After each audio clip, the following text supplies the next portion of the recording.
Muy buenas noches, tengan todos ustedes de parte de la Junta Directiva del Colegio de Abogados y Abogadas de Costa Rica y la Academia de Derecho Mayéutica. Les damos la más cordial bienvenida al segundo día del foro Análisis Holístico de la Problemática de la Inseguridad Ciudadana en Costa Rica, un acercamiento sociológico, criminológico y penal. Les solicitamos por favor colocar sus teléfonos celulares en modo silencio, esto para evitar interrupciones. En caso de alguna situación inesperada, les comento que las salidas de emergencia se encuentran ubicadas a ambos costados de este recinto. Para mí es un honor presentarles a la moderadora de esta noche, la señora Flor Cidey Salazar Fallas. Ella es licenciada en Derecho, magíster en Derecho Constitucional, doctora en Derecho, especialista en Derechos Humanos de la Mujer, docente universitaria y autora de diversos artículos académicos. Le damos la más cordial bienvenida a ella, así como a los dos expertos que engalanan la mesa de honor. Un aplauso para los tres. Bienvenidos. Bien, tengan muy buenas noches. Tal y como se comentó ayer, específicamente y en razón de que tenemos nuevas personas presentes, este foro se desarrolla dentro del contexto nacional de un aumento continuo efectivamente de la criminalidad violenta y de la percepción de inseguridad ciudadana. Última, que si bien es acrecentada y alimentada por discursos populistas y con fines mediáticos, también es respaldada en datos estadísticos que efectivamente se pueden encontrar, y así lo reportó, como se había indicado, en el índice de la delincuencia organizada del año 2023, que fue publicado en septiembre del año 2023 por la Iniciativa Global contra el Crimen Organizado Transnacional, que tiene sede en Ginebra, Suiza, en el cual Costa Rica quedó en el puesto número 14 a nivel de Latinoamérica en cuanto al índice de criminalidad. Estos aspectos fueron efectivamente también se ahondaron en los mismos el día de ayer, y también considerando específicamente que en el año 2023 se cerró como el año más violento, con una tasa de homicidios que ha venido en constante aumento desde el año 2013 hasta llegar a una tasa del año 2023 de 17.2 homicidios por cada 100.000 habitantes. De lo cual es un importante porcentaje, más del 50% se atribuye al crimen organizado. De forma que se llegó a un total de aproximadamente 905 homicidios según las estadísticas actuales. De forma que desde el año 2013, que la tasa de homicidios era de 8.7 homicidios por cada 100.000 habitantes, se llegó de forma desatinada a 17.2 homicidios por cada 100.000 habitantes en el año 2023.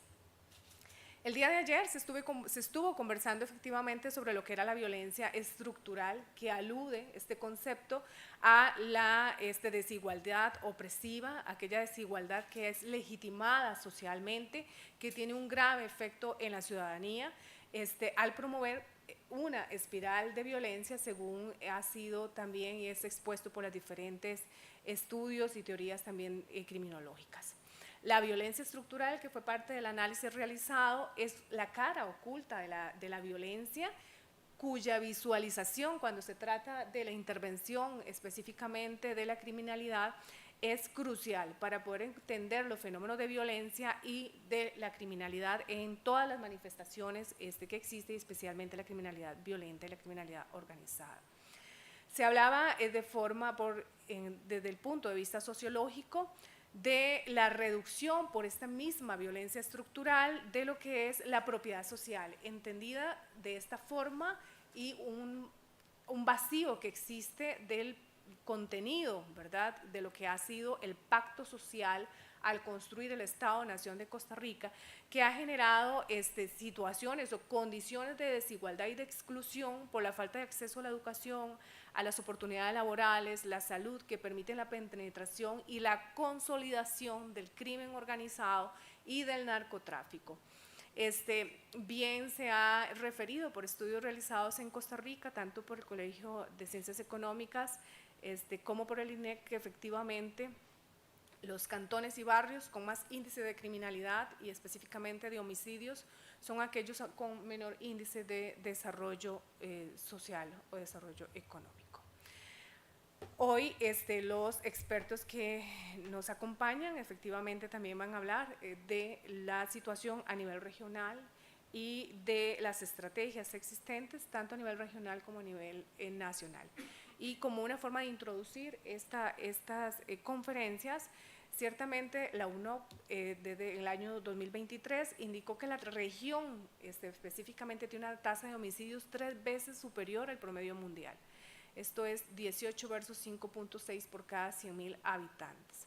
Y el 50% aproximadamente de los homicidios totales en las Américas están asociados al crimen organizado en relación con un 24% a nivel mundial.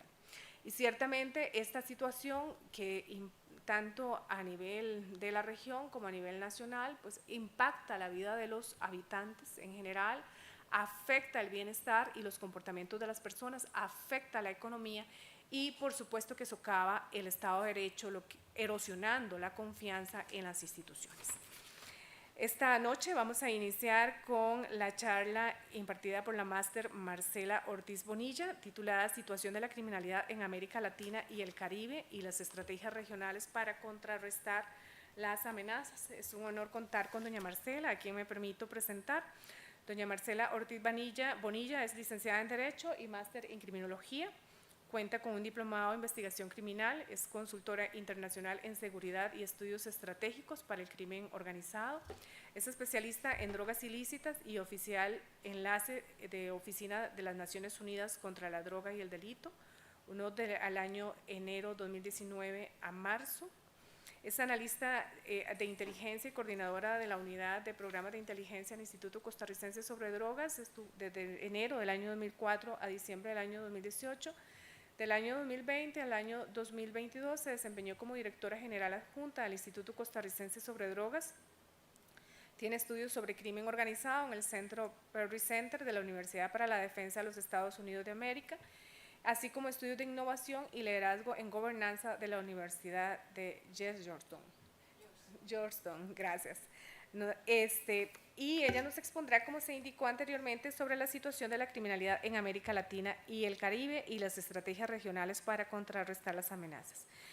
Sea bienvenida, doña Marcela, y es suyo el auditorio. Adelante. Muchísimas gracias, estimada moderadora, que desde ayer la tuvimos aquí también y ha sido genial estar en su compañía para poder hacer una radiografía de cómo está el crimen organizado no solamente en Costa Rica, sino también en toda la región de América Latina y el Caribe, porque recordemos, y como bien nos lo dice el título de este congreso, el análisis holístico de la problemática de la inseguridad ciudadana en Costa Rica, un acercamiento sociológico, criminológico y penal. ¿Esto qué quiere decir? Primero, que aquí no estamos hablando de delitos, estamos hablando de fenómenos criminales.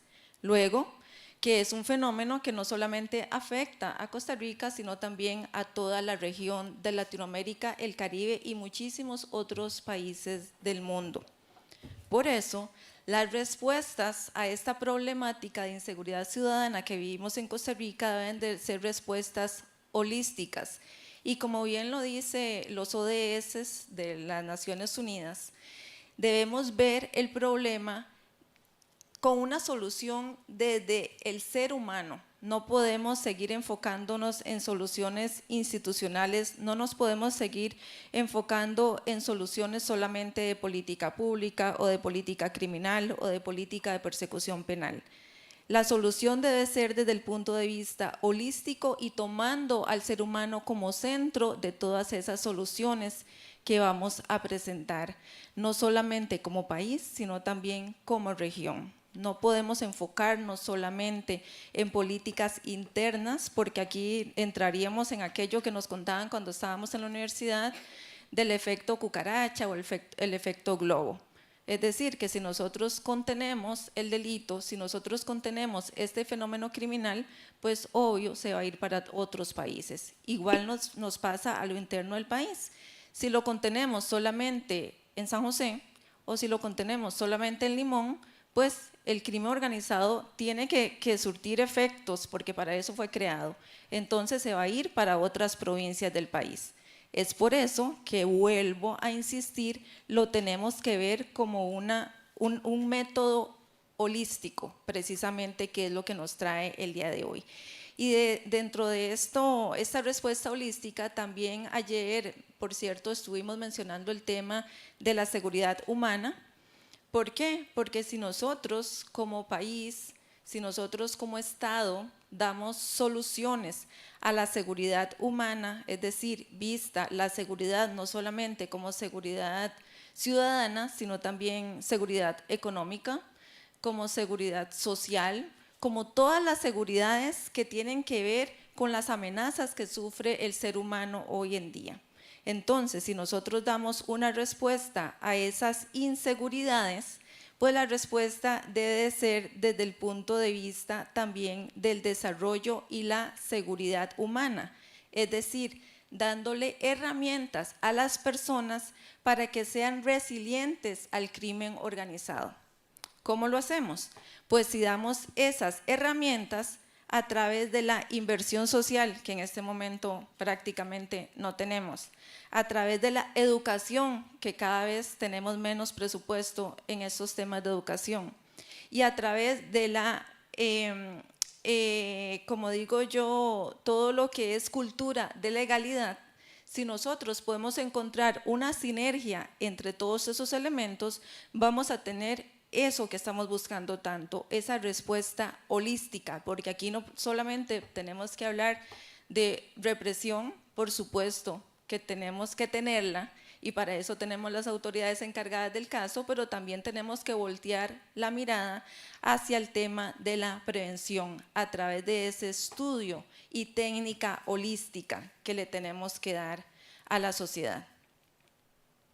Así las cosas, empezamos viendo, recuerdan que ayer, bueno, los que estuvieron con nosotros vimos los famosos mapas de calor que nos presentaba la doctora en sociología que nos acompañó el día de ayer. Hoy lamentablemente traemos un mapa de calor que es desarrollado por el Centro Internacional de Investigación y Análisis contra el Narcotráfico Marítimo, el CENTCOM, que está allá en Cartagena, en Colombia. Hay muchísimos países que forman parte de este CENTCOM. Costa Rica lamentablemente en este momento no está, pero sí están las armadas, por supuesto, de Colombia, de Brasil, por ahí está República Dominicana y otros países que conforman este centro de análisis y de investigación. Es sobre todo análisis criminal lo que realizan ahí. En este mapa, como podemos ver, esos se notan, ¿verdad? Se nota ese color rojo intenso, ese color amarillo ya tirando al rojo, y esto precisamente es la situación del crimen organizado a través del tráfico ilícito de drogas. Pero ¿saben qué es lo peor? Que no solamente, que solamente es el tráfico o las trazas o las rutas marítimas. Ustedes se podrían imaginar eso, que no son fuegos artificiales, por cierto, sino que son las rutas utilizadas por el tráfico vía marítimo. ¿Qué tal si a eso le agregamos las rutas fluviales? ¿Qué tal si a eso le agregamos las rutas aéreas y las rutas terrestres? Ni siquiera podríamos ver el mapa. Estaría solamente parece un dibujo de niños, ¿verdad? Unos trazos amarillos y rojos, y esa es la realidad. Esto es información emanada por este centro de investigación de la Armada de Colombia, del cual le digo yo que conforman también otros países, y es ahí donde ya son casos y además no son trazas nada más de eventos que están pasando en este momento. Esos son rutas y trazas de eventos que ya sucedieron. Es decir, en cada uno de estos círculos que ustedes pueden ver acá, hubo incautaciones de drogas.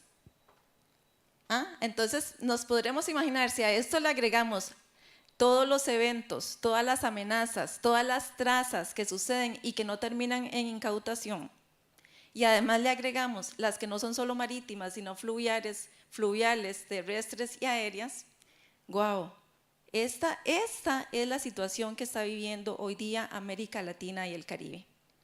Este mapa, por supuesto, que no es con información 2024, porque esto es información de inteligencia.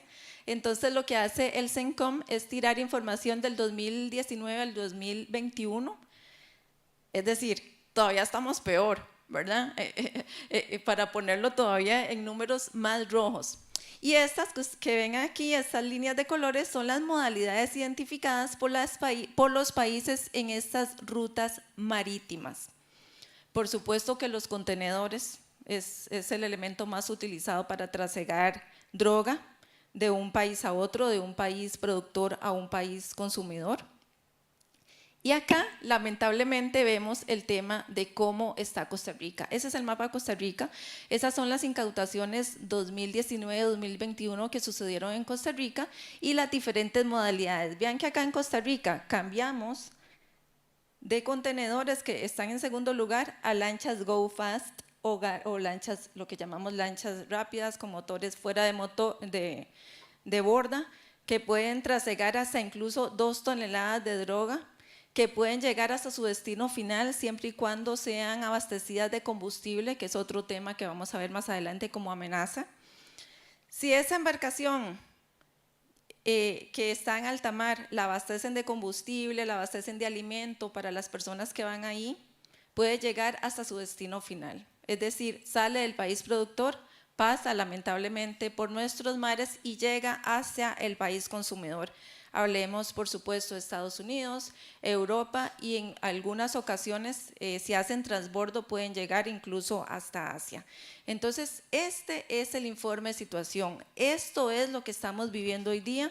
En segundo lugar, tenemos los famosos contenedores marítimos, que también es una de las metodologías más utilizadas por las organizaciones criminales transnacionales para llevar las drogas desde el país de origen hasta el país de consumo.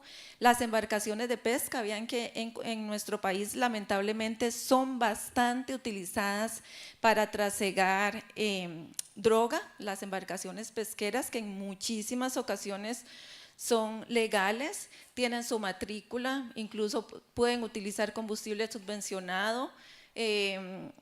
Son pescadores, toda la vida nacieron pescadores y morirán pescadores esas personas, pero lamentablemente también por la situación económica, por la falta de trabajo, por la falta de oportunidades, han tenido que incursionar en este tipo de delitos. Y así otro tipo de embarcaciones como los semisumergibles, que también están en boga y están en moda, y cada vez más vemos noticias donde son incautados este tipo de embarcaciones en nuestro país. Entonces, esta es la realidad. Esto es lo que tenemos hoy día en Latinoamérica, el Caribe y también, lamentablemente, en nuestro país.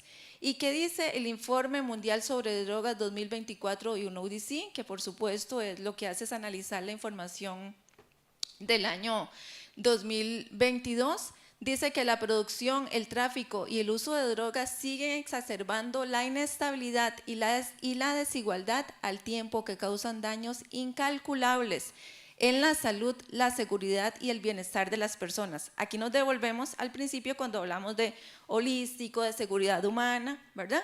Es decir, el daño no solamente se está haciendo a la seguridad, el daño se está haciendo a la salud y al bienestar común de todas las personas y la sociedad. Esto lo dice la señora Ghada Waly, que es la directora ejecutiva de la UNODC, que es la Oficina de las Naciones Unidas contra la Droga y el Delito.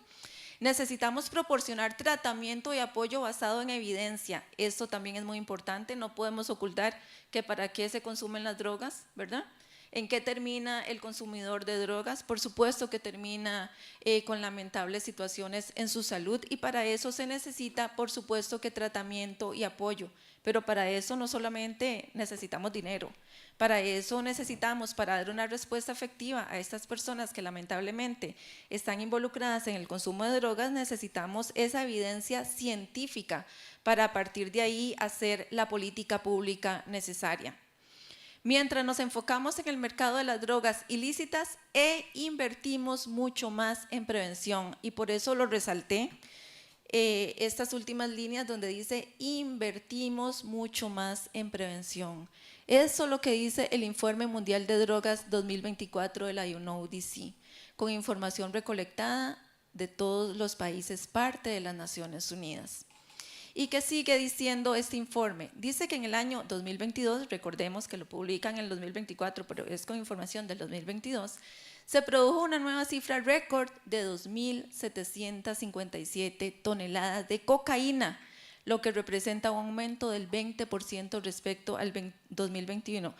Y ustedes saben, de esos 2.757 toneladas, ¿cuántas incautamos en Costa Rica en el 2022? 23. Pasaron 2.757 toneladas seguramente por nuestros territorios, por nuestros mares, y solamente incautamos 23. ¿Qué pasó con el resto? ¿Llegó al consumidor final? Por supuesto que sí llegó. Y nosotros no logramos detectarla, no logramos incautarla. Entonces ahí donde hacemos el signo de pregunta gigante. ¿Qué pasa? ¿Qué necesitan las autoridades? Y eso es lo que vamos a ver por supuesto, más adelante. También nos dice este informe que el cultivo mundial del arbusto de coca aumentó un 12% entre el 2021 y el 2022 hasta alcanzar las 355.000 toneladas. Recuerdo que hace años nos asustábamos cuando eran, y recuerdo muy bien el tema porque siempre lo estuve estudiando, 240.000 hectáreas en época de don Mauricio, ¿recuerda, don Mau? 240.000 hectáreas y ahora tenemos más de 100.000 hectáreas. A pesar de las políticas internacionales que ha tenido Colombia para la erradicación, la incautación, a pesar de todo eso, más bien ha aumentado.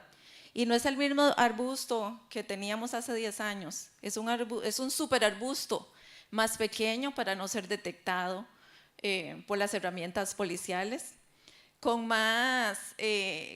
aspectos biológicos más importantes porque ahora puede producir muchísimo más coca. Es decir, todo aumenta, menos la prevención y menos la operatividad para poder incautar este tipo de ilícitos. El auge prolongado de la oferta y demanda de la cocaína ha coincidido con la escalada de violencia en los estados ubicados a lo largo de la cadena de suministros, dice este informe, principalmente en Ecuador, por supuesto hemos escuchado las noticias de Ecuador, y en los países del Caribe, y un incremento en los daños a la salud en los países destino, es decir, en los países que consumen drogas, incluidos los de Europa Occidental y Europa Central. Ese es el informe, ese es el estado de la situación, no solamente de Costa Rica, sino también del mundo y del que lamentablemente nosotros somos partícipes porque solamente en ese año 2022 logramos incautar 23 toneladas de las 2.757 que se produjeron en los países del sur. ¿Cuáles son las principales amenazas del crimen organizado en Costa Rica? Entre muchas, porque son incontables, pero las más importantes y las que vemos todos los días, lamentablemente, en las noticias, pues tienen que ver con estas que apunté acá. El efecto de desplazamiento desde países vecinos, aquí estamos hablando del tema de migración, si bien es cierto la migración no es ilegal, por supuesto que no, todos tenemos derecho de pasar fronteras con los documentos adecuados, pero lamentablemente detrás de esta migración de personas tenemos otros ilícitos, como por ejemplo el tráfico ilícito de personas migrantes y la trata de personas.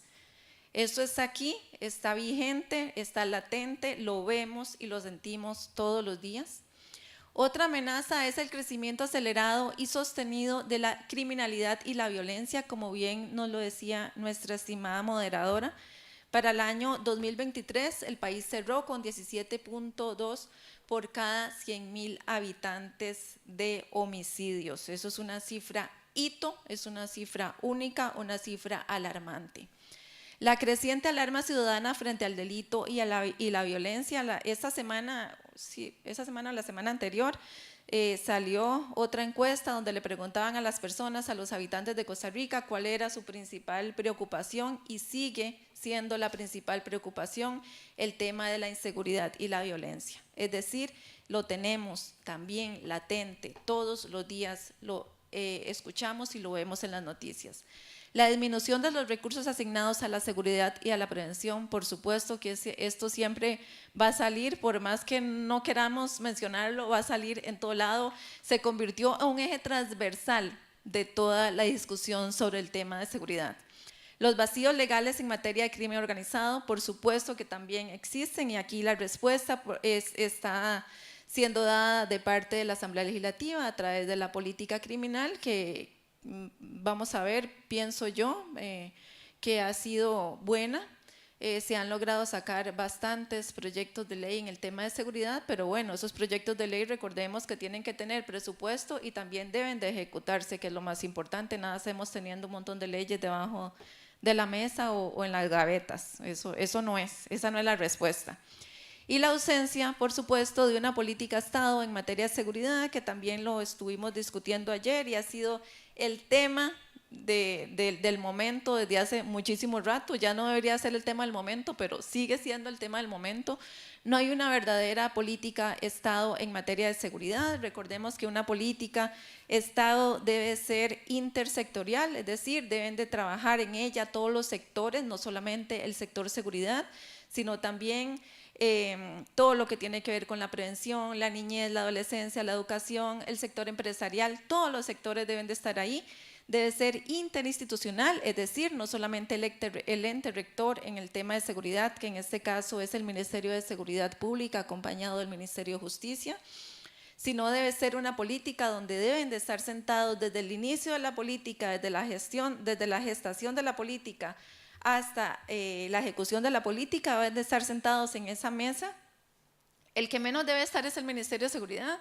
El que más debe estar es el Ministerio de Educación, el IMAS, el INBU, el PANI. Todos estos, las universidades deben de estar sentadas en esta mesa de diálogo para poder hacer política pública en materia de seguridad. Y lo más importante, esta política debe ser de impacto nacional. Como les decía, el efecto globo, el efecto cucaracha, no podemos hacer políticas que vayan solamente para una provincia, para un cantón o para un distrito, tiene que ser una política de impacto nacional. Esos son los 3 requisitos que debe tener una política pública, cualquiera, pero ahorita que estamos en el tema de una política Estado en materia de seguridad, con muchísimo más de razón, porque necesitamos esos actores importantes sentados en esa mesa de diálogo, discutiendo cómo está el estado de nuestro país y cuáles son las soluciones con un respaldo científico. No podemos llevar soluciones desde el escritorio de un ministro o de una ministra. Las soluciones nacen y salen de una mesa de discusión pública, donde están todas las instituciones y todos los sectores ahí trabajando, ahí sentados, ahí discutiendo. Eso es lo que necesita el país. Y además, por supuesto, no solamente es hacer una estrategia, porque la estrategia en realidad es esa sombrilla política que se necesita para desarrollar la parte operativa. Y precisamente eso es lo que hace falta también. ¿Dónde están los planes de acción? Porque si bien es cierto, se presentó una estrategia, faltan los planes de acción, falta el presupuesto para ejecutar esos planes de acción, falta la trazabilidad y la evaluación. No hacemos nada teniendo políticas que no van a ser evaluadas, porque entonces no tenemos política, así de simple. Este tema sale porque sale, no iba, digo yo, no, esta vez no voy a mostrar esa filmina, pero hay que mostrarla, ¿verdad? Al día de hoy, 600 homicidios, al 17 de septiembre, según el organismo de investigación judicial. De julio del 2020 a julio del 2024, 2.919 homicidios, es decir, esto va al alza. Si bien es cierto, hemos visto un pequeñísimo, casi que no se siente, ¿verdad? Un pequeñísimo descenso en los homicidios, vamos hacia arriba y muy probablemente terminemos, por supuesto, con 900 y resto de homicidios como el año anterior. ¿Cuáles son los delitos emergentes en Costa Rica? Si bien es cierto, ahora vimos las amenazas, pues, ¿qué sucede cuando tenemos esas amenazas? Pues vamos a ver delitos, ¿verdad? El delito, por supuesto, de la corrupción, que es la madre de todos los delitos. Si no hay delitos, si no hubiese delitos de corrupción, por ejemplo, en los puertos, pues no pasarían los contenedores contaminados con droga, así de simple. Si no existiese el delito de corrupción en las licitaciones públicas, por supuesto que entonces no tendríamos los casos llamativos que tuvimos el año pasado y el tras anterior. Es decir, si no hay corrupción y si hacemos una verdadera prevención de la corrupción, acabaríamos con muchísimos de los delitos que hoy día nos están atacando. El comercio ilícito, visto desde el punto de vista del contrabando, de la falsedad intelectual, del tráfico de medicamentos, esos son delitos gravísimos, que no, tal vez no lo sentimos tanto como un homicidio, que si lo vemos, que nos lo presentan en fotos, que nos lo presentan en videos, pero detrás de ese homicidio hay un pago en muchas ocasiones. Se paga a una persona para que cometa ese homicidio. ¿Y cómo reciben las organizaciones criminales ese pago? En muchísimas ocasiones lo hacen a través de una simple venta de un bolso o unas tenis falsificadas, que muchos de nosotros lo vamos a comprar. Y tenemos conciencia de eso, ¿verdad? Cuando nos muestran unas tenis que en el mercado cuestan 100,000 colones, pero nos las están ofreciendo en 50,000 colones, y la gente va y las compra. Hay una super oferta. Pues resulta de que tras de esa oferta en muchísimas ocasiones está el delito de contrabando o de falsedad también con los productos pirateados, como le llamamos, ¿verdad? En el común. Entonces, quiere decir que con esa venta que está haciendo la organización y con esa compra que estamos haciendo nosotros como ciudadanos, estamos dándole crédito, le estamos dando dinero a las organizaciones criminales que están haciendo otros delitos como tráfico de drogas, como legitimación de capitales, como tráfico de personas. Todo eso lo están cubriendo las organizaciones criminales con delitos que tal vez no los vemos tan graves como una simple falsificación de marca o un simple contrabando, que no es simple. Eso no es simple, es un delito y es un delito grave y es un delito que emerge cada día más en nuestras comunidades. El tráfico de órganos, que es un delito vigente, latente, que es una actividad criminal que está sucediendo todos los días en nuestro país y en toda la región. La comercialización de combustibles, esto vemos que cada vez se nos pone peor, porque si bien es cierto, vemos en las noticias que son incautados los barriles de combustible, ¿qué sucede detrás de eso? No solamente la incautación o el peligro latente de que eso explote en una comunidad, en un barrio X, ¿verdad? Porque eso tampoco lo hemos visto y eso es peligrosísimo. Pero detrás de todo eso, ¿qué sucede? ¿Qué pasa con ese combustible? ¿Por qué se está sacando de forma ilegal? Por supuesto que lo que hablábamos ahora, ¿verdad? Para abastecer a todas esas lanchas rápidas que son las que están llevando la droga del país productor al país consumidor. O, por supuesto, que también recordemos que muchísimos de los combustibles son precursores químicos. ¿Y qué sucede con los precursores químicos? ¿Qué significa eso? Que son los elementos para, lamentablemente, elaborar o confeccionar muchísimas drogas que están hoy día en el mercado. Los delitos cibernéticos, que no nos podemos tapar los ojos ante esto es lo que tenemos, esto es lo que viene, y acompañado del desarrollo, acompañado de la inteligencia artificial, acompañado de todo lo que tenemos hoy día en el tema de desarrollo de sistemas, pero detrás de todo eso también las organizaciones criminales pues toman todo ese desarrollo, toda esa tecnología para cometer delitos que no estamos como país, ni las autoridades están listas para hacer las investigaciones desde el punto de vista del recurso humano, desde el punto de vista de herramientas tecnológicas. Se necesitan herramientas tecnológicas de punta.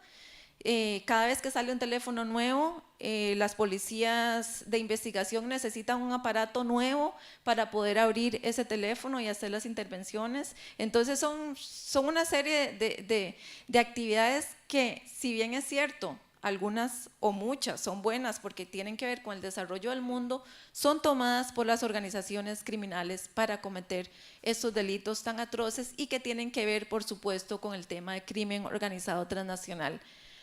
Los delitos ambientales, que lamentablemente lo estamos viendo cada día más en nuestro país. Los delitos ambientales son súper comunes en Brasil, en Colombia, en todo el Amazonas, sobre todo en el tema de tala ilegal, de tráfico de vida silvestre, son súper comunes, pero hasta ahora que le estamos poniendo atención en nuestro país, y hace rato lo tenemos, pero hasta ahora que hemos tenido algunos casos sonados, estamos haciendo eco de eso, y entonces más trabajo para las autoridades y más necesidad de recurso humano especializado y más necesidad de tecnología. El tema de la contaminación del agua es un delito ambiental, el tema de la minería ilegal, entre otros delitos que tenemos lamentablemente acá también en nuestro país. Y por supuesto que el sicariato, que no lo podemos dejar de lado. ¿Por qué? Porque la cuestión ahora es que no solamente le pague a alguien para que mate a otra persona, sino que lamentablemente le estamos pagando ese dinero o ese poco dinero o simplemente unas tenis, una camiseta, lo que sea, a las personas menores de edad que están en situaciones de vulnerabilidad y que no han tenido el suficiente apoyo de la institucionalidad y han encontrado las organizaciones criminales ese vacío y han tomado ese vacío y lo han llenado. Y lo han llenado lamentablemente pagándole a las personas menores de edad para que por pocos colones maten a una persona. ¿Cuáles son las posibles soluciones a todo esto que hemos visto? Hemos visto las amenazas, hemos visto los delitos y muchísimas cosas que no podemos mencionar por cuestiones de tiempo. Pero ¿cuáles son algunas de las posibles soluciones? Por supuesto que la cooperación internacional, debemos fortalecer la cooperación internacional y como lo he dicho en muchas ocasiones, debemos de golpear la mesa, como país e insistir y obligar a los países que se están viendo beneficiados por esta criminalidad que pasa por nuestras tierras y que se gesta en nuestras tierras, de que necesitamos y de que nos tienen que dar una verdadera cooperación internacional. No podemos como país ni como institución conformarnos con un chaleco antibalas o con una capacitación o con un viaje a no sé, al otro lado del mundo. Eso no es lo que nosotros necesitamos. Tenemos que obligar prácticamente a la comunidad internacional a darnos el apoyo que de verdad nosotros necesitamos. Debemos pedir ese apoyo de manera inteligente. Eso es lo que necesitamos a través de la multilateralidad, por supuesto, con los organismos internacionales, a través de la cooperación sur-sur, que también es la que viene hacia los países en desarrollo como nosotros, de parte de los países pues, que tienen muchísimos más recursos para poder apoyarnos a nosotros en esa situación tan terrible que estamos viviendo. Dar un mayor rol a los actores privados, esto es sine qua non, ¿verdad? Sin esto no sucede nada. Tenemos que envalentar, tenemos que empoderar al sector privado para que apoye toda esta política que estamos gestando hoy día para fortalecer la institucionalidad, para fortalecer a las personas que están en situación de vulnerabilidad. Esto, sin ellos definitivamente la ecuación no va. Y enfocarnos en las investigaciones, sobre todo el tema de economías ilícitas o economías criminales. Definitivamente tenemos que ver, no podemos ver el delito, tenemos que ver el fenómeno y la respuesta a ese fenómeno tiene que ir encauzada al debilitamiento de las organizaciones criminales. ¿Y cómo debilitamos a esas organizaciones criminales? Sin duda que quitándoles lo que más les duele y quitándoles lo que los hace vivir. Porque no son las personas que se insertan en el sistema penitenciario lo que debilita a una organización criminal, es quitarle la economía, es poder hacer una verdadera investigación patrimonial, es poder hacer una verdadera investigación financiera y poder incautar a través de los medios que ya existen y si no existen, pues crearlos, estas economías ilícitas que lamentablemente cada día más se ven en nuestro país y en nuestros países y que son las que abastecen a esas organizaciones criminales, las que las hacen grandes, las que las hacen crecer todos los días, las que las hacen poderosas. Esa economía criminal, sin duda, es la que tiene empoderada a las organizaciones criminales. Y si nosotros, como país, como gobierno, como Estado, como institucionalidad, logramos apaciguar, porque por supuesto que ¿verdad? Tenemos que ser realistas y no la vamos a eliminar, pero sí poder hacer prevención, poder hacer contención en el tema de las economías ilícitas, tengan plena seguridad que vamos a ver resultados a corto plazo definitivamente. Y hablando de corto plazo, ¿cuáles son las posibles soluciones que podríamos dar a ese corto plazo? Lo que hablábamos al principio, crear cultura de legalidad. Llegarle a nuestros niños, a nuestras niñas, a nuestros jóvenes, decirles eso tan simple que les acabo de decir: si usted compra tenis falsificadas o si compra ropa que viene de contrabando, está contribuyendo al crimen organizado. Así de simple y de sencillo. Crear esa cultura de legalidad en todos los ambientes y en todos los ámbitos donde nosotros como profesionales nos desarrollemos. Eso pone un granito de arena, y ese granito de arena, tengan plena seguridad que los niños, niñas y jóvenes lo van a replicar. Y así, de una forma muy fácil y barata, vamos a crear prevención del crimen y, lo más importante, resiliencia para que estas personas no se involucren. Fortalecer las alianzas público-privadas, que era lo que hablábamos también anteriormente. Fortalecer los cuerpos policiales, por supuesto, ¿verdad? Que eso es un tema que nunca va a acabar. En muchas ocasiones los expertos en seguridad marítima nos han dicho que la solución al narcotráfico o al tráfico ilícito de drogas por mares es fácil, es reincorporar los radares que en algún momento nos quitaron. Bueno, y si esa es la solución, si esa es la respuesta, ¿por qué no lo hacemos a través de la cooperación internacional? ¿Por qué no lo pedimos y por qué no obligamos a esos países poderosos a reincorporar esos radares que sin duda alguna pararía en mucho y controlaría en mucho todos esos mapas de calor que vimos en las filminas anteriores, por supuesto, que tienen que ver con el tema del tráfico marítimo? El equipamiento, por supuesto, a los cuerpos policiales y también al Poder Judicial en general, al Ministerio Público, a la Defensa Pública, al organismo de investigación judicial y además policías especializadas. Crear también una cultura de investigación patrimonial en cada una de las investigaciones que se hacen. Al lado de la investigación penal, crear una investigación espejo, una investigación patrimonial. Reforzar el análisis criminal dentro de nuestras policías. Sin análisis criminal no se podría operativizar como debemos hacerlo las instituciones encargadas de reprimir el crimen. ¿Por qué? Porque el análisis criminal es el que nos da esa línea base, es el que nos da esa data científica para poder operar en el campo.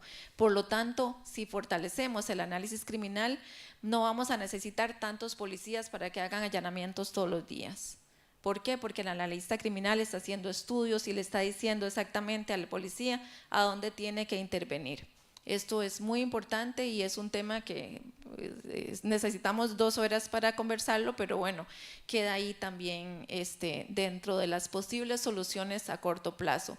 Por supuesto que remozar leyes que ya existen, pero que no se están aplicando como debe ser por una o por otra razón. Para eso tenemos que hacer todo análisis jurídico, derecho comparado, etcétera, para saber exactamente qué es lo que se necesita para contrarrestar las amenazas del crimen organizado. Y una inversión en prevención, que es lo más importante y que lo hemos hablado a lo largo de las conferencias de ayer, y hoy también lo vamos a tocar incansablemente una y otra vez. La inversión en prevención, la inversión social, que en este momento y desde hace rato, porque esto no es cuestión de gobierno, es cuestión de gobiernos, ya tenemos varios años de estar rebajando los presupuestos en el tema de inversión en prevención, de inversión en educación, y esto sin duda es una de las respuestas más rápidas que podemos darle a las amenazas del crimen organizado y sobre todo del crimen organizado transnacional que está lamentablemente cada día involucrado desde nuestras familias hasta nuestras comunidades, hasta nuestros entornos laborales y en realidad en todos los entornos del país. Así que bueno, termino esta ponencia. Muchísimas gracias y le devuelvo el micrófono a nuestra estimada moderadora. Muchísimas gracias, doña Marcela. Previo a darle la palabra a las personas presentes, si quieren hacer alguna pregunta o algún comentario a la exposición realizada por doña Marcela, efectivamente rescatar el tema de las soluciones que propone, específicamente el crear culturas de legalidad a partir de la intervención y en los jóvenes, niños y jóvenes. En este aspecto sí llamar la atención también en la situación y en la violencia estructural, insistiendo en ese tema existente en nuestro país, y que actualmente en el año 2023, según la información indicada y extraída de la Encuesta Nacional de Hogares del Instituto Nacional de Estadísticas y Censos, efectivamente tenemos un 142% de la población de jóvenes entre 15 a 17 años que no están en el sistema educativo. Entonces, una política como esta, que ciertamente es esencial en la parte de prevención y a nivel estructural, requiere también la inversión, ¿verdad?, que era lo que decía la exponente, en educación.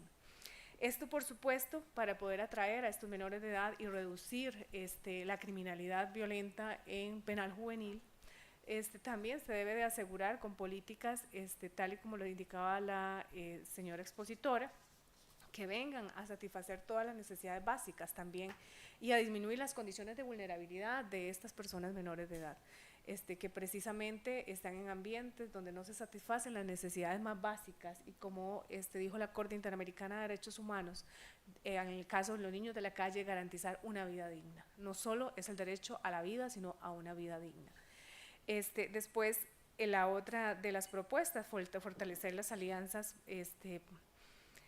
públicas privadas, efectivamente, fortalecer los cuerpos policiales, el tema del análisis criminal, el diagnóstico para poder establecer las líneas, sino hacerlo de forma científica, ¿verdad?, razonada, técnica.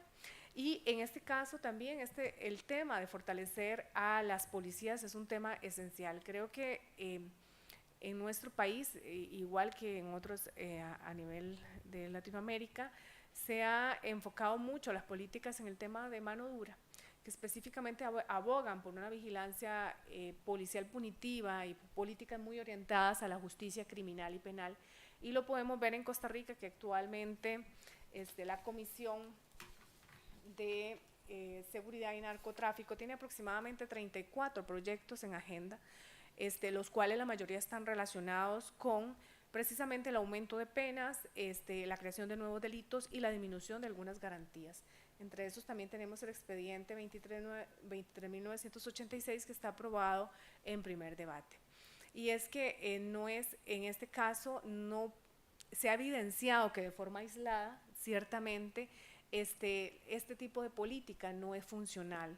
Es la política que hemos arrastrado en los últimos 30 años, efectivamente, tanto a nivel penal juvenil como penal de adultos. Los resultados no han sido quizá los esperados. Esto genera más frustración en la población y teniendo un efecto meramente simbólico.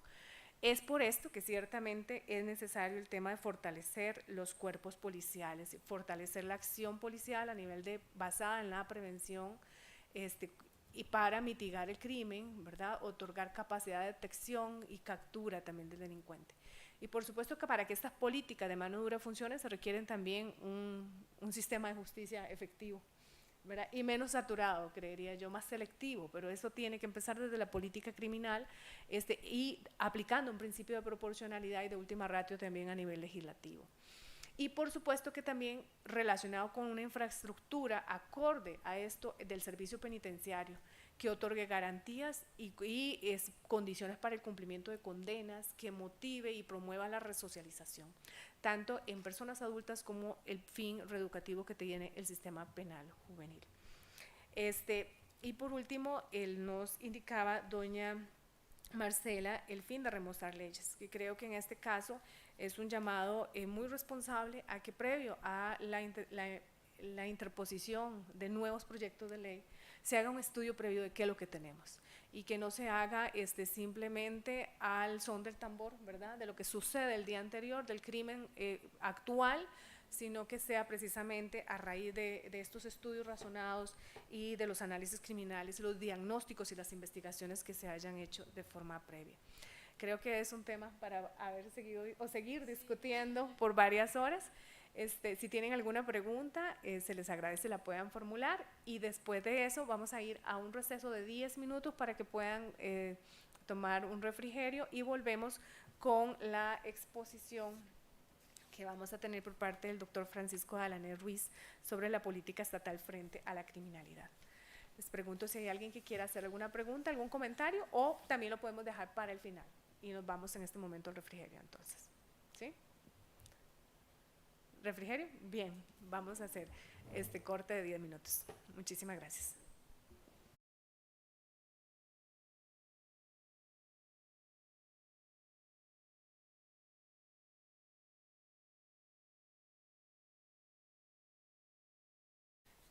Bien, vamos a retomar las charlas del día de hoy, específicamente con la charla del doctor Francisco Alanés Ruiz sobre la política estatal frente a la criminalidad.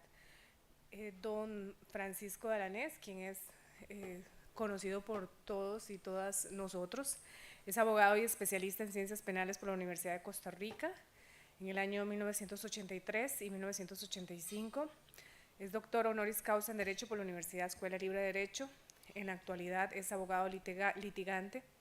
Fue comisionado internacional contra la impunidad en Guatemala con rango de secretario general adjunto de las Naciones Unidas del año 2010 al año 2013. Fue fiscal general de la República del año 2003 al año 2010.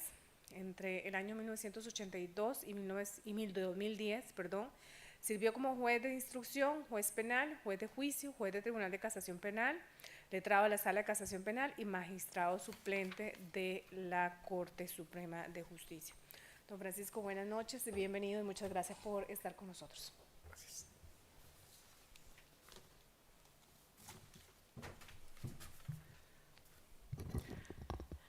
Buenas noches. En primer lugar, mi agradecimiento al Colegio de Abogados por la oportunidad de venir a compartir con ustedes algunas ideas sobre la política del Estado frente a la criminalidad, la oportunidad de compartir con tan distinguidas colegas la mesa principal y de darles un saludo a las damas y caballeros presentes. Cuando hablamos de política, tenemos que entender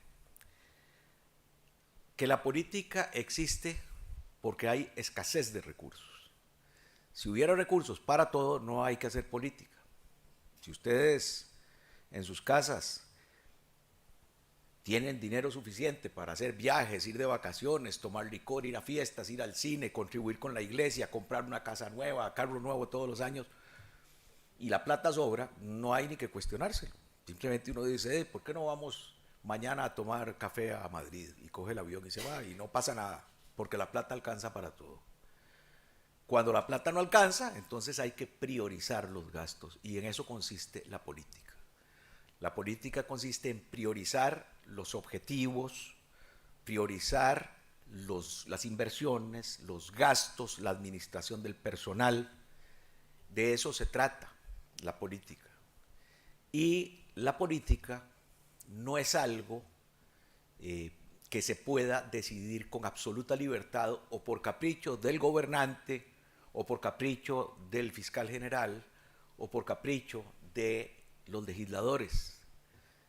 Si fuera por capricho, simplemente a un legislador se le puede ocurrir decir, bueno, vamos a condenar, a establecer un delito que condene a 30 años de prisión al que respire más de 50 veces por minuto. Por supuesto, vendrá a la Sala Constitucional y le dice, mire, aquí no hay lesividad. y eso es inconstitucional. ¿Por qué? Porque todo tiene sus límites.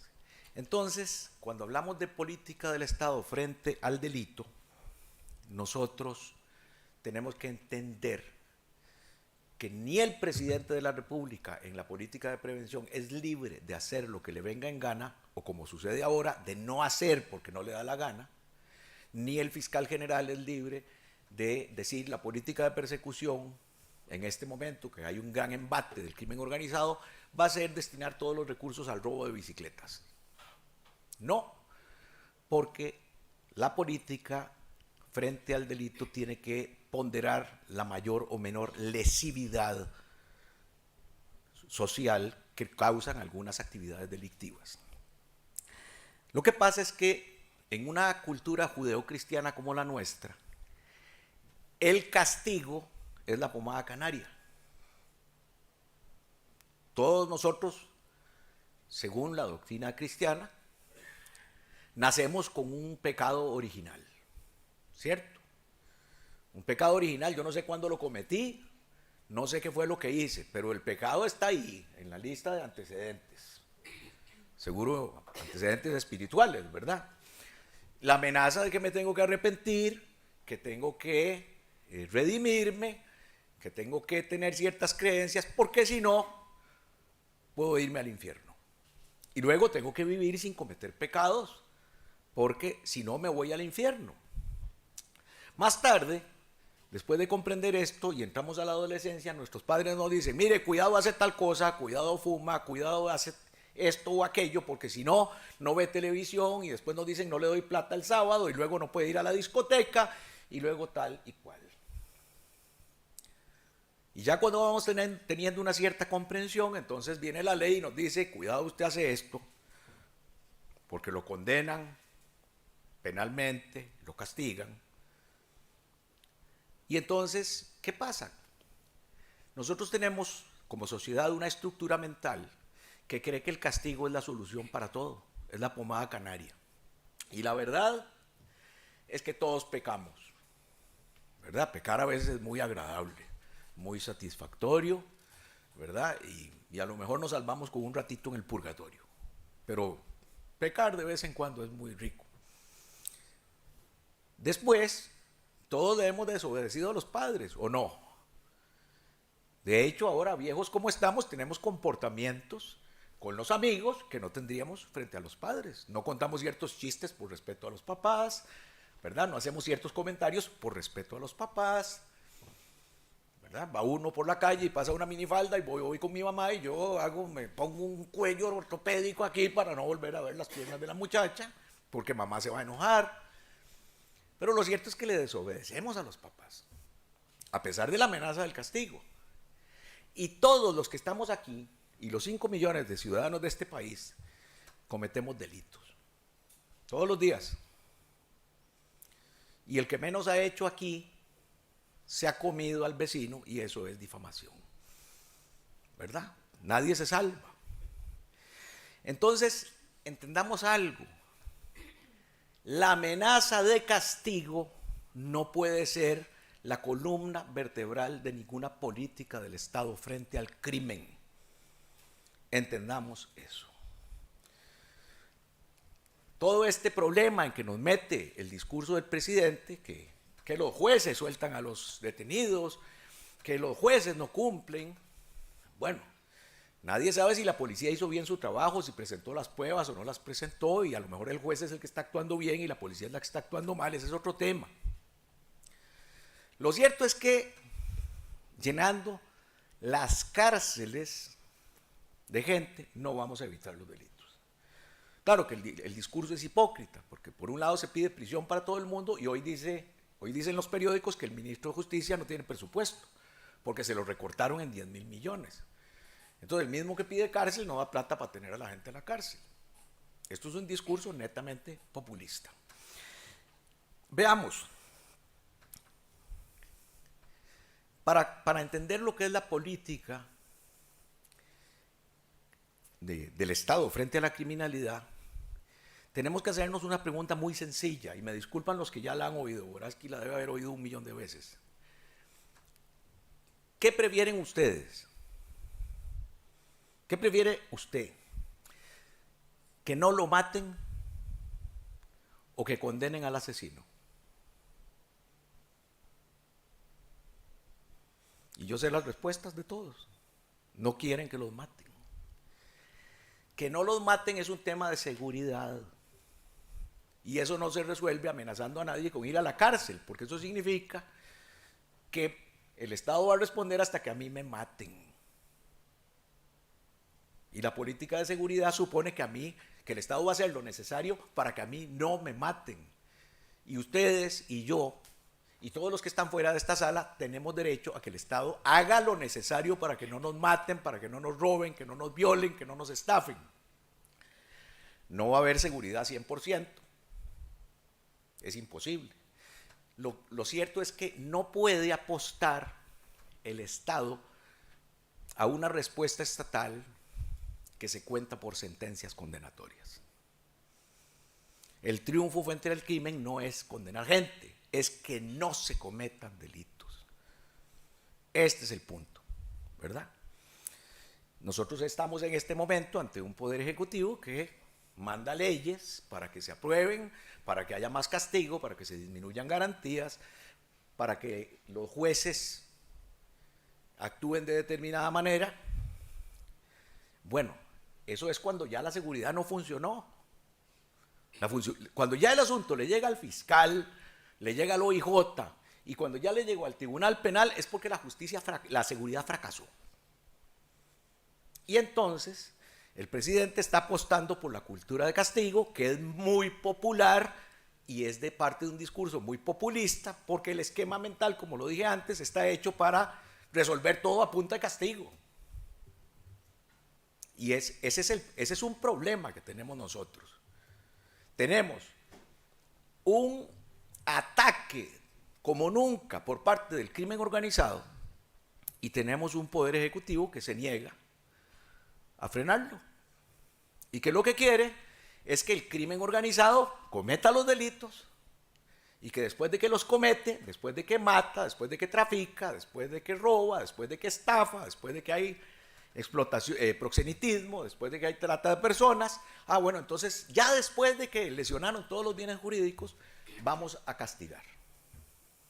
Y eso no es una política adecuada frente a la criminalidad, porque se está contemplando solo una parte de esa política.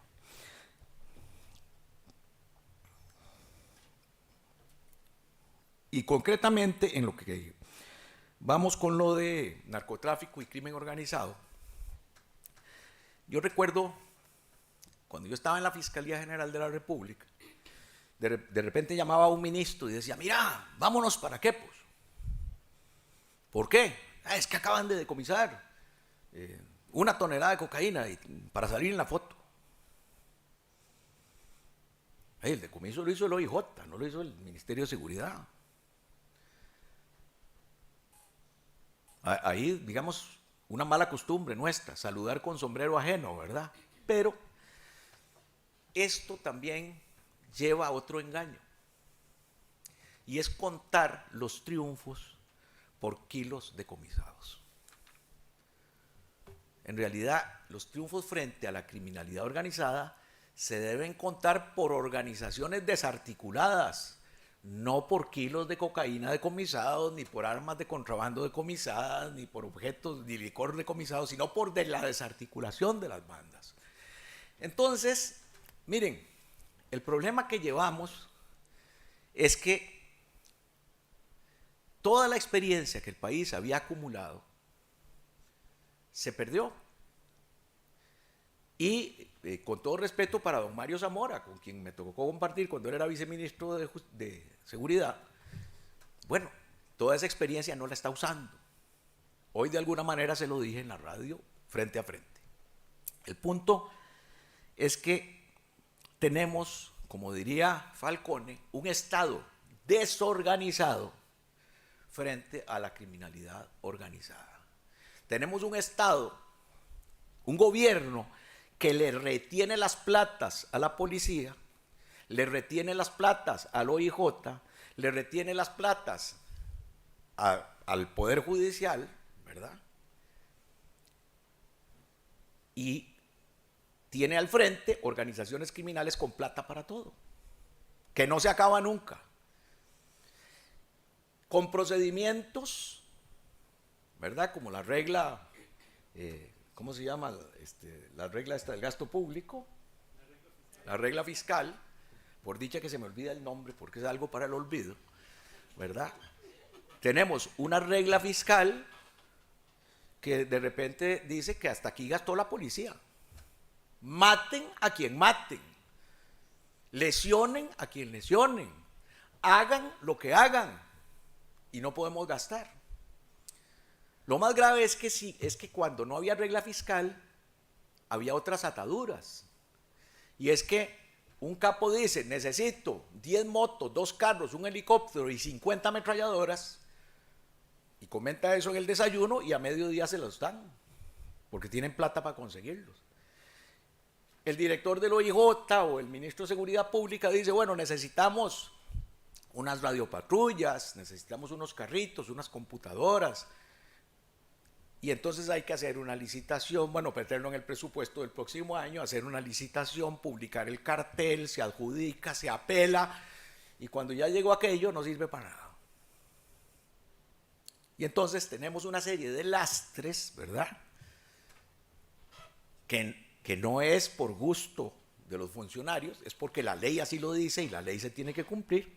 Pero entonces, en vez de flexibilizar lo que se necesita para combatir el crimen organizado, lo que tenemos son una serie de ataduras que no le dan flexibilidad a la estrategia. Y cuando hablo de la flexibilidad, es que la flexibilidad es un ingrediente básico de la estrategia, en todo lo que tiene que ver con estrategia. Si, por ejemplo, la policía va a enfrentar un grupo en un operativo y van con pistolas, y de repente la inteligencia les dice: no, tienen AR-15 y M-16, la policía va a ir con las pistolitas. No, la policía tiene que tener AR-15 y M-16, y tiene que tener chalecos y cascos y todo lo que se requiere. Tiene que flexibilizar los planes, y para eso se ocupa plata, le guste o no le guste al presidente ni al ministro de Hacienda, que por cierto el otro día dijeron que era economista, y si no me lo aclaran yo no me hubiera dado cuenta nunca. Ok, entonces tenemos un horizonte desastroso, nunca lo hemos tenido como antes. Por un lado, las organizaciones criminales invadiendo el país, y por otro lado, quien tiene que ofrecer la resistencia, esperando que haya condenas después de que no hubo resistencia. Prácticamente estamos en manos, como diría Todorov, de los enemigos íntimos de la democracia. Esos son los que nos están gobernando. Y no es que me esté comiendo a nadie, porque yo lo escribo en las redes sociales y no me importa lo que piensen. Mientras todavía aquí se pueda hablar, yo voy a seguir hablando. Ese es el punto. El panorama es terrible. Y lo que tenemos entonces es una gran ignorancia en cuanto al enfrentamiento de la criminalidad organizada, pero una ignorancia de todo, no solo en lo que se refiere a la policía, en lo que se refiere a la inteligencia, no, lo que decía Marcela, la educación, los beneficios sociales, la inversión social, pero todo eso que dice Marcela en esa parte, y en lo que lleva razón, esos son medidas de largo plazo. Y la seguridad implica largo plazo y también corto plazo. Porque nosotros tenemos que resolver un tema de homicidios en el corto plazo. Tenemos que desarticular bandas en corto plazo. Y tenemos que planificar ese largo plazo. Que tampoco pensemos, Marcela, que todo eso nos va a resolver las cosas. Por una razón muy sencilla. Invertimos en educación, invertimos en vivienda, invertimos en empleo, elevamos la clase media. ¿Y cuáles son los países que consumen más cocaína? Los de clase media más grande, porque es donde hay capacidad adquisitiva. Entonces, eso no nos va a resolver el tema. Nos puede resolver que no se enrolen los muchachos en el crimen organizado, porque la pobreza lo que hace es favorecer el reclutamiento en las organizaciones. Si se elevan las condiciones sociales, las oportunidades de vida, podemos acabar con el reclutamiento, pero creamos el consumo. Y entonces se tiene que pensar en soluciones para todo esto. No es tan fácil como decir, bueno, hacemos una gran inversión social y vamos a acabar esto. No, entonces van a venir los narcos a vender la droga aquí, no para exportarla, sino para consumirla a nivel local. Y entonces siguen los capitales, sigue el lavado que tienen que hacer y todo se va desarmando. No es como que, resolvemos esta piecita del dominó y se acabó el asunto. No. Esto es más profundo de lo que hemos pensado. Entonces, miren, hay que entender, y no quiero extenderme, yo a hablar más cosas, pero no quiero extenderme. Mauricio Waraski me acompañó junto con Francisco Fonseca hace algunos años en la redacción de la ley vigente contra la delincuencia organizada, donde se establecieron muchas herramientas para la policía, tanto para reprimir como para prevenir la acción de las organizaciones criminales. Las dos principales o no se usan o se usan mal o casi no se usan. La primera, y para mí la más importante, es el capítulo de capitales emergentes que está en la ley contra la delincuencia organizada. La ley de capitales emergentes lo que establece es que cualquier ciudadano puede ser interpelado por el juez contencioso administrativo a requerimiento de la Fiscalía y del Ministerio de Hacienda acerca del incremento patrimonial sin aparente justificación.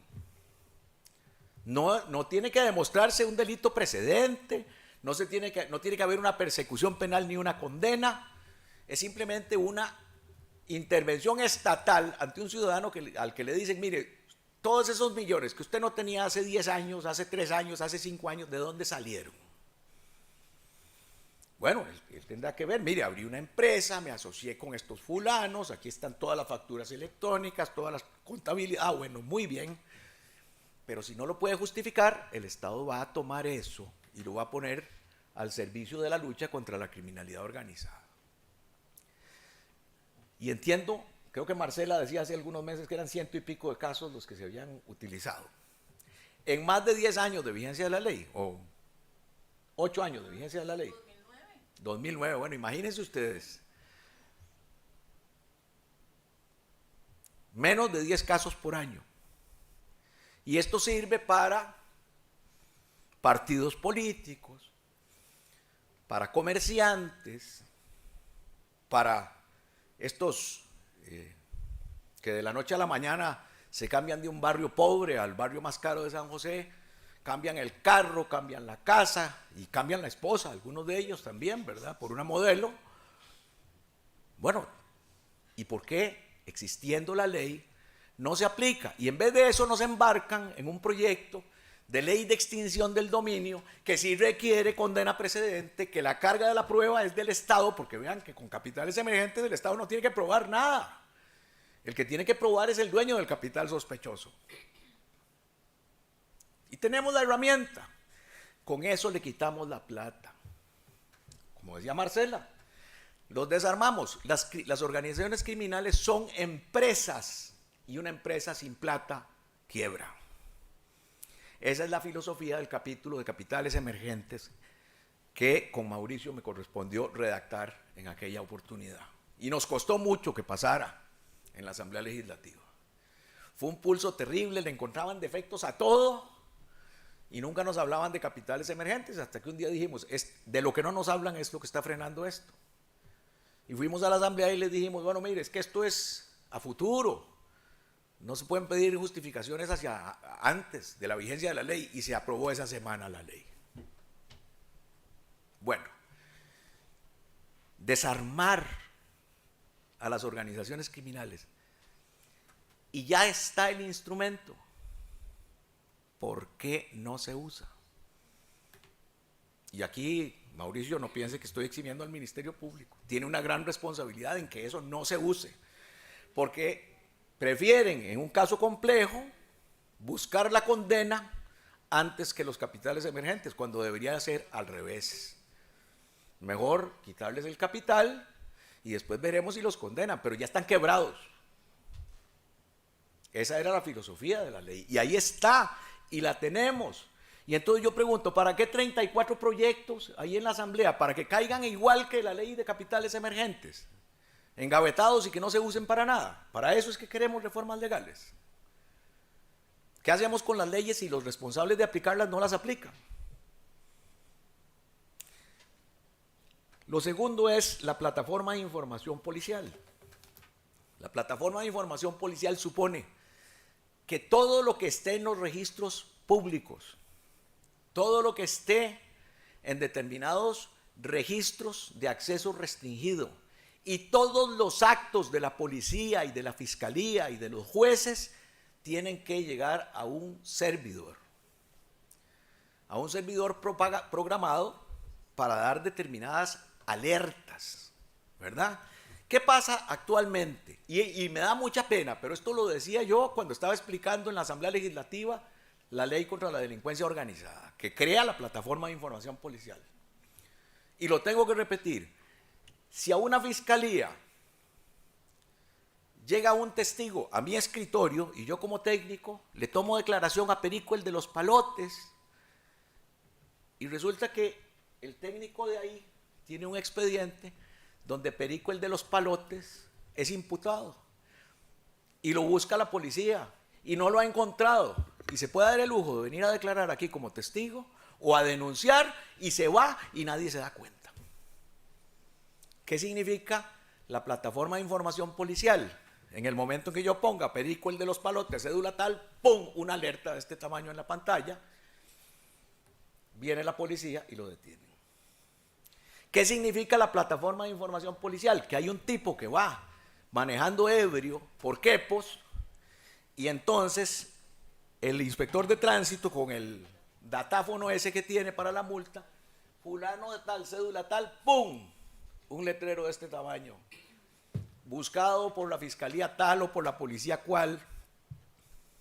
Pero además, bueno, y el acceso a toda esta información supone que a un nivel muy básico, un policía, para perfilar un sospechoso, no tiene que ir a ver si tiene licencia, si está asegurado, si tiene propiedades, si tiene hijos, con quién se casó, a dónde vive, sino que le mete el nombre y la cédula y en un segundo tiene el perfil, porque todos los registros públicos tienen que estar conectados y le tiene que brindar toda la información.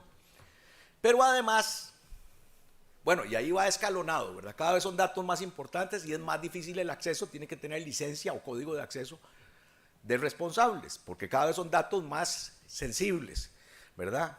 No se hizo la plataforma de información policial para estar consultando como trascendió cuántos carros tiene Keylor Navas y cuánto le pagan a tal futbolista, ¿verdad? Y esas estupideces que realmente da cólera después de tanto esfuerzo por aprobar esa ley. Primero, no existe la plataforma como está en la ley, porque hay instituciones públicas que se niegan a enlazarse. La policía no está enlazada. Entonces, existe solo en el papel. Y vuelvo a preguntar, ¿para qué 34 proyectos de ley? Para que corra la suerte de la plataforma. Bueno, esta plataforma supone que si de repente dicen el señor X está vinculado al señor Y en este delito, muy bien.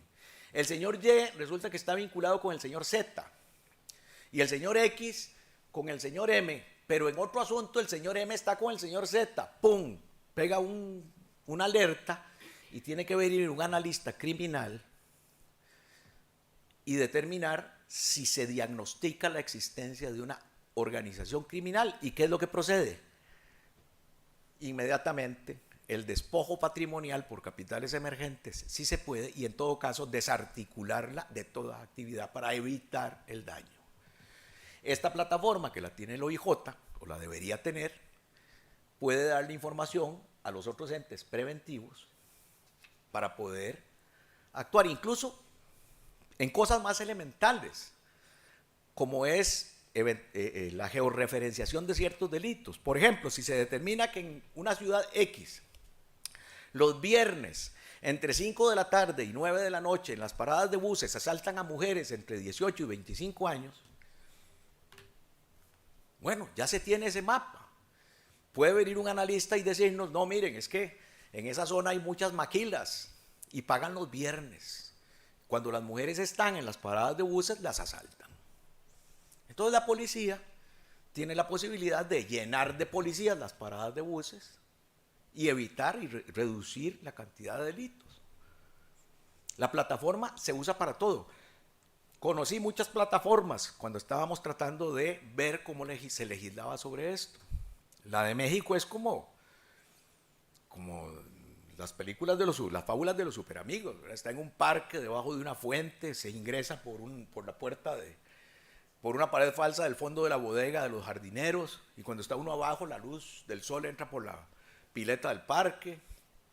Son 25 metros bajo tierra, con pantallas de televisión gigantes para ver todo el país. Se usa para terremotos, para guerras, para invasión extraterrestre y todo lo que a ustedes se les ocurra. Muy cara para Costa Rica. Pero cuando vimos el modelo de Francia en París, un edificio muy modesto, con el cerebro electrónico, con todo enlazado ahí, y cuando estaba yo de visita en el lugar, dio una alerta, identificó a unos eventuales miembros de la ETA que estaban en la frontera con España. Bien, al día siguiente en el hotel, menos de 24 horas después, prendo las noticias, no crean ustedes que yo entiendo francés, ¿verdad?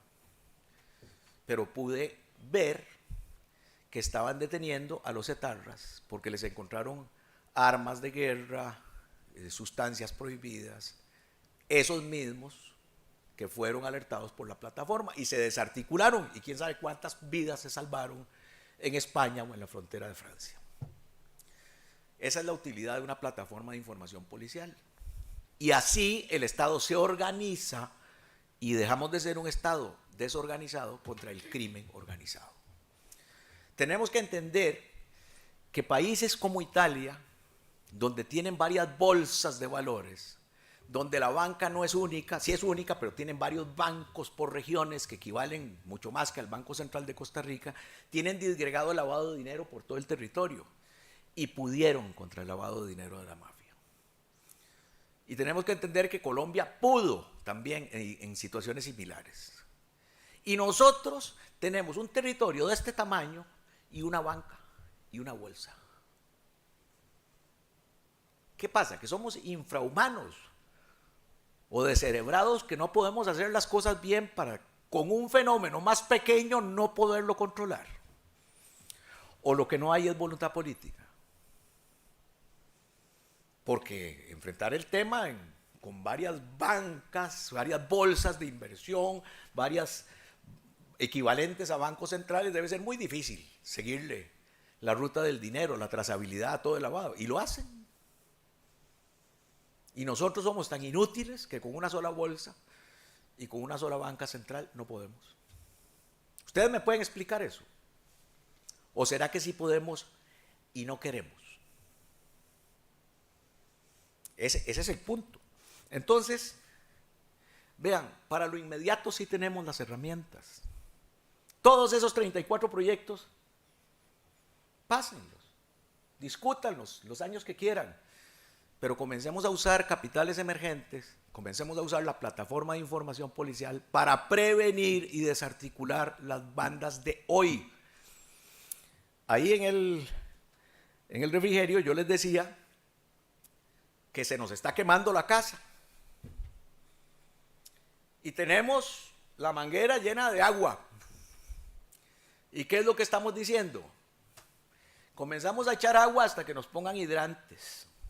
Entonces hagan un proyecto, financian los hidrantes, luego los ponen y cuando los pongan echamos agua. Pero ya se quemó la casa, ¿verdad? Cuando eso suceda. Y eso es lo que nos están haciendo nuestros gobernantes.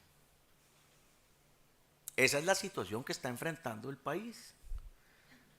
Y cuando, perdónenme, pero cuando nos dicen los tres poderes se tienen que unir, los tres poderes tienen que hacer, perdónenme, En prevención, los tres poderes nada tienen que hacer, le toca al Poder Ejecutivo. Un juez, don Orlando Aguirre, nada tiene que sentarse a hablar de prevención. Si él está en la parte de represión, ¿qué puede prevenir el Poder Judicial? Primero, no le toca constitucionalmente. Segundo, no está hecho para eso. Y tercero, no tiene la plata. ¿Qué es lo que se logra cada vez que el señor presidente de la Corte se sienta con el presidente de la República? Que el presidente de la República le diga, usted es el malo, usted es el que no hace, usted es el que no previene. Y don Orlando, que es una persona muy decente y muy culta, no tiene el mismo nivel o desnivel para contestarle a Chávez. Este es el problema que tenemos. Nada tiene que hacer el Poder Judicial hablando de prevención. Ni tiene que hablar, porque si se involucra en la prevención y después resulta que los actores de la prevención delinquen, el Poder Judicial va a ser cómplice. Nada tiene que hacer el Poder Judicial involucrándose en las actividades del Poder Ejecutivo. La Asamblea Legislativa, que le reclaman leyes, bueno, si corresponde que las pasen, pero no podemos esperarnos a que se queme la casa para tenerlo, hasta que estén los hidrantes para poder apagar el fuego que quema la casa. Miren, hay que adoptar, en cuanto a esto que decía Marcela de la educación, y que yo les digo, educamos y educamos y educamos, y está bien, yo estoy de acuerdo, y que se elimine el desempleo, y que haya oportunidades de vivienda y oportunidades de trabajo, y que la clase media sea otra vez grande en este país. Para no enfrentar el problema del consumo y que se convierta, en vez de país exportador, se convierta en un país consumidor, que ya somos consumidores, pero no en las cantidades que habría con una clase media más poderosa. Muy bien, tenemos que buscar soluciones y tomar decisiones, como por ejemplo la política de reducción del daño. ¿Qué significa la política de reducción del daño? Y me disculpan los que ya la conocen. Significa que el Estado no va a dejar de perseguir ni de desarticular las bandas. El Estado no va a dejar de castigar al narcotraficante. Pero el Estado va a administrarle las drogas a los adictos. No va a legalizar la droga. El Estado se la va a suministrar al que ya tiene adicción. ¿Y esto qué significa? Una mejora inmediata en la seguridad ciudadana, porque ya no va a haber un adicto que mate por un celular para comprar la piedra del día. Bueno, el adicto irá en las noches o en las tardes o cuando le den el horario y ahí le darán la cocaína que necesita. Ustedes me van a decir, eso es inmoral, eso es una barbaridad. Bueno, lo que ustedes quieran. Yo no estoy diciendo que sea inmoral o no, lo que estoy diciendo es que tiene que ser legal, que es muy distinto de lo que es moral o inmoral. Porque además, ¿la moral de quién? No creo que sea de los farmacéuticos, que nos venden medicinas con prospectos que no nos advierten en América Latina, que causan efectos secundarios y que nos puede dar de todo, pero en los países desarrollados sí se advierte todo lo que puede pasar. ¿Verdad? Yo lo que creo es que tenemos que controlar. Primer efecto, mejora la seguridad ciudadana. Segundo efecto, se caen los precios. Ya no hay que comprarla. Se caen los precios. Eso significa que nadie va a venir aquí a venderla, por más clase media que tengamos. Y tercero, y muy importante, se tendría un padrón, un registro muy aproximado a la cantidad de adictos para poder ofrecer, si lo quieren, los planes de desintoxicación. Con esto lograríamos vencer, competir económicamente contra el crimen organizado, el narcotráfico. Llevamos, ¿cuántos años? 70 años, 80 años, peleando en los tribunales, en las calles, policías muertos, testigos asesinados, jueces en todo el mundo muertos, fiscales. No es solo un tema de Costa Rica. ¿Y qué? Cada día son ellos más grandes y más fuertes, y cada día nosotros somos más chiquititos y más débiles. La pregunta es, ¿un buen general que va perdiendo la guerra sigue haciendo lo mismo 70 años? ¿O recurre al principio de flexibilidad de la estrategia y busca otras soluciones que le permitan ganar? Pero entonces, cuando uno propone estas cosas, lo que le dicen a uno, qué horror, qué inmoral, qué barbaridad. Y en algún momento alguien me dijo, ¿y los efectos secundarios que produce eso? Por Dios. La aspirina produce efectos secundarios. Las pastillas para la presión sanguínea producen efectos secundarios. Y si quieren, el Donatal produce efectos secundarios. Lo inmoral es no buscar una solución que nos permita controlar y defendernos del fenómeno. Ese es el problema. Y para terminar, nada más quiero recordar unos conceptos que le dan base a lo que he esbozado aquí. Nosotros no podemos hablar de política criminal para todo. Lo que hace el fiscal general es política criminal. La política de seguridad es política criminal. Lo que hace la Asamblea es política criminal. Eso no es cierto. La política criminal es solo de la Asamblea Legislativa.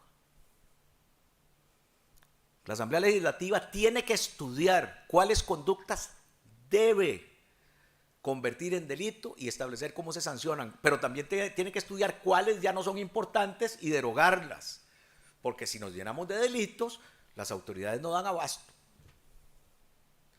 ¿Ok? Esto le corresponde a la Asamblea Legislativa. A partir de lo que diga la Asamblea, esta es la nómina de delitos que tenemos, surgen otros dos conceptos, el de política de seguridad y el de política de persecución. La política de seguridad o de prevención es lo que les decía, que no me maten, que no cometan delitos, evitar que se cometan los delitos. Y tiene que haber una inversión en política de seguridad, no esperar a las sentencias. Esto le toca al presidente y a su ministro. Y un tercer concepto, que es el de la política de persecución penal, cuyo responsable es el fiscal general de la República con el Consejo Fiscal.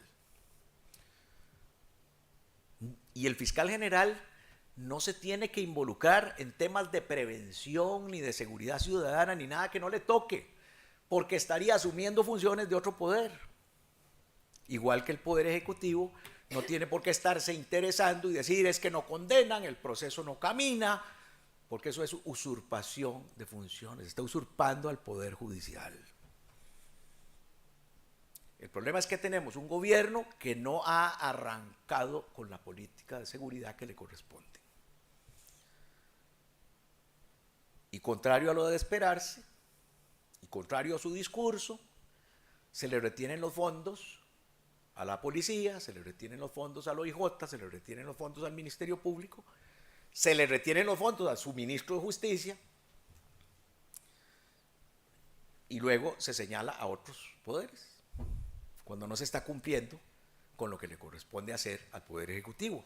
Y entonces aquí tenemos una política criminal que honestamente no sé qué tan buena sea la que está haciendo la Asamblea Legislativa, porque creo que a veces es una política reactiva y no una política planificada, estudiada, razonada. Y si es reactiva no es política. Tenemos una política de persecución muy clara de la Fiscalía General en este momento. Fiscal General, como corresponde, ha determinado cuáles delitos le causan mayor lesividad a nuestra sociedad y está encarrilando sus recursos a perseguir la corrupción y la criminalidad organizada. Y es clarísima la política. Es palpable, es pública y es determinada. Nadie puede dudar que eso es lo que está haciendo don Carlos Díaz. Bien o mal, con errores o sin ellos. Nadie es perfecto.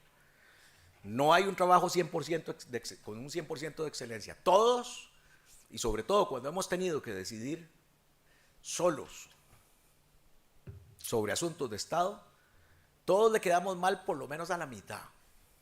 Pero además, cuando se resuelve solo, hay un 50% de probabilidades de error, cuando menos. Pero me parece a mí que en este momento los únicos que están teniendo una política frente a la criminalidad, que no es política de seguridad, es el Ministerio Público y el organismo de investigación judicial que trabaja bajo la dirección del Ministerio Público. Esta es la realidad de nuestro país. Entonces, estamos destinados o estamos engañados viendo un sofisma, y es que si tenemos muchas condenatorias vamos ganando. Y eso no es cierto. Estamos perdiendo porque tenemos muchos muertos, porque tenemos muchos consumidores. Y la noticia que nos dio, o que le dio al mundo el New York Times en estos días, es terrible. Y con el respeto de don Mario Zamora, vecino, exalumno, amigo, todo lo que quieran, pero aquí estamos en una discusión de otro orden. No se vale emitir una nota y hacerla pública tratando de convertir en buena noticia lo que dijo el New York Times. Va a afectar el turismo, la inversión extranjera, la confianza en los negocios. Eso es lo que publicó el New York Times. No lo dijo así, pero ese va a ser el efecto.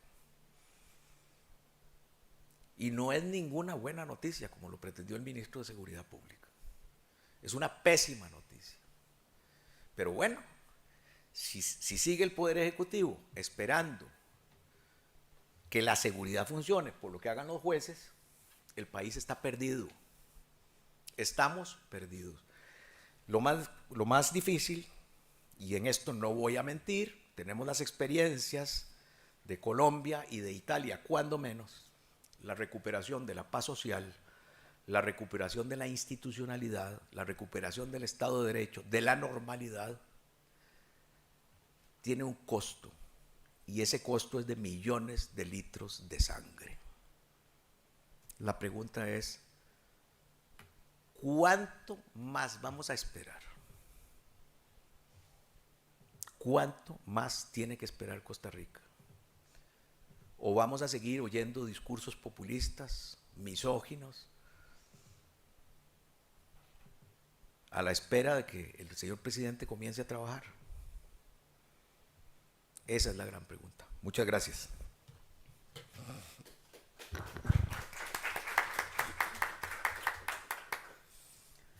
Muchas gracias, don Francisco. Creo que la mejor forma hubiera sido poder reiterar con la grabación de la charla impartida por usted.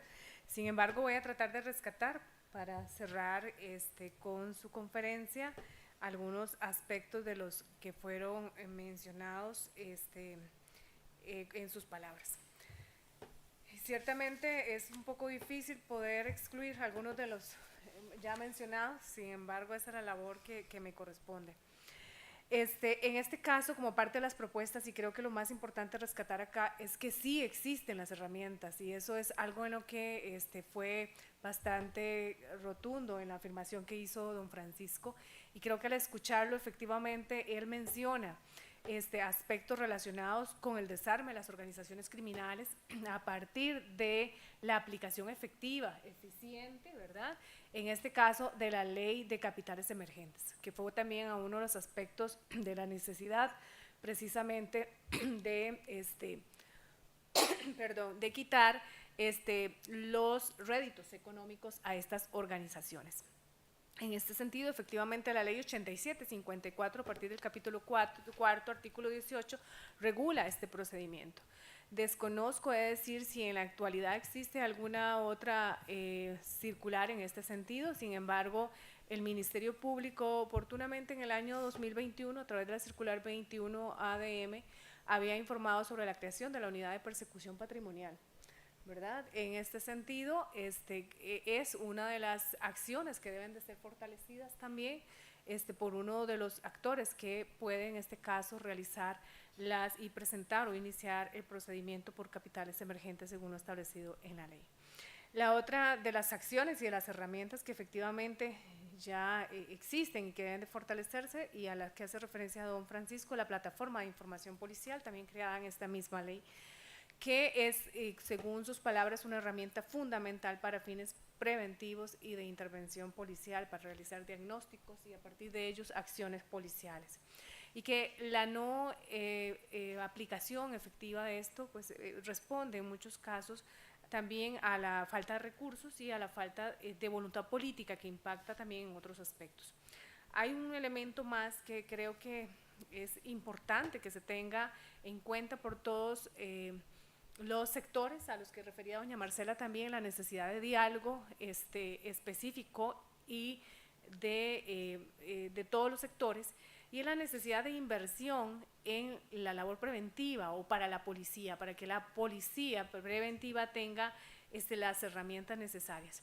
Y creo que efectivamente, tal y como lo dice don Francisco, es uno de los aspectos que no son considerados en las reformas legislativas que existen en estos momentos en discusión o de las propuestas que existan, y es la necesidad de eliminar lastres, como lo indicaba él mismo, lastres legales que permitan específicamente realizar de forma ágil las acciones necesarias para que haya flexibilidad en la estrategia de prevención y en la estrategia policial. A partir de esto, don Francisco señalaba que ante la falta de voluntad política, lo que existe y lo que se genera a nivel nacional es una falta de resistencia, que efectivamente esto es uno de los puntos que se analiza para establecer cuál es el nivel o el índice de criminalidad que existe en un país, y es la capacidad de resistir a la criminalidad violenta específicamente. Y el otro aspecto también señalado por don Francisco es el tema de la disminución de daños en el tema del consumo de las drogas, específicamente para que haya un suministro controlado de las personas que han caído en la adicción, a efectos de disminuir precisamente el comercio de las mismas. Y en este caso creo que también podría sumarse y otro elemento más, y es los programas de desintoxicación, que creo que tenemos suficiente legislación en ese sentido a nivel nacional, tanto para aquellas personas que voluntariamente quieran someterse a programas de desintoxicación previos a la comisión de un delito, como a quienes se pueda demostrar dentro de un proceso penal que la comisión de un hecho delictivo, ¿verdad?, ha estado relacionada directamente con el consumo de drogas. Y esto es a lo que a nivel internacional se le llama como tribunales de drogas, por ejemplo, que a nivel nacional, con el respeto que merecen quienes lo propusieron, lo que tenemos en la ley de justicia restaurativa es algo meramente simbólico, y nos quedamos también con regulaciones que no tienen el sustento presupuestario necesario, ni tampoco el interés y la voluntad política, que es lo que falta y a lo que ha recalcado también don Francisco. Esto para efectos de reseñar algunos aspectos fundamentales de lo indicado por el doctor Dalanés.